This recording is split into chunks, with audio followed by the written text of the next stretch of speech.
जाण्याचं योजलेलं आहे.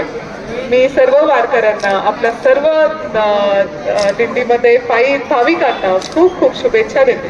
तर आपण सर्वजण वारकरी संप्रदायाला मानणारी लोक आहोत आणि वारकरी संप्रदाय हे जगामध्ये एकमेव असं आहे जे सगळ्यांना बरोबर घेऊन चालण्याचा संदेश देत असतो.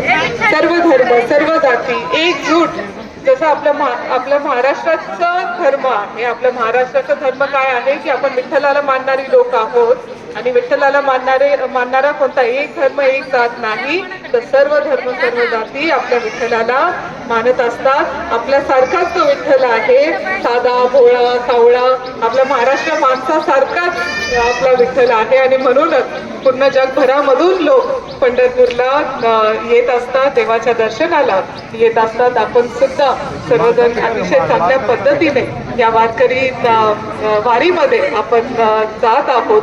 तर म्हणजे जो वारीमध्ये जातो तो वारकरी, आणि वारीमध्ये जाणाऱ्याला कुणी नाव गाव विचारत नाही. काय चला माऊली, येता का माऊली, बसता का माऊली, दमला का माऊली, लहान मुलगा असेल जेवतो का माऊली, असं अतिशय म्हणजे ही जी परंपरा आहे ना ती दुसरीकडे कुठेही आपल्याला भेटणार नाही. अशी परंपरा शोधून सुद्धा जगामध्ये सुद्धा भेटणार नाही. ही परंपरा आपल्या महाराष्ट्राला लाभलेली आहे. हे जपण्याचं काम आपल्या सर्वांना करायचं आहे आणि अतिशय सुंदर पद्धतीने मला असं वाटतं आपल्या ह्या एकादशीच्या निमित्त, आषाढी एकादशीच्या निमित्त आपण सर्वजण पंढरपूरला जात असतो आणि ही परंपरा पिढी अशीच पुढे चालू राहिली पाहिजे. त्यासाठी आपण सर्वांनी प्रयत्न केला पाहिजे, एवढंच मला वाटतं. मी तुमच्या सर्वांना आमदार बाळासाहेब थोरात साहेबांच्या वतीनं खूप साऱ्या शुभेच्छा देते आणि थांबते. रामकृष्ण.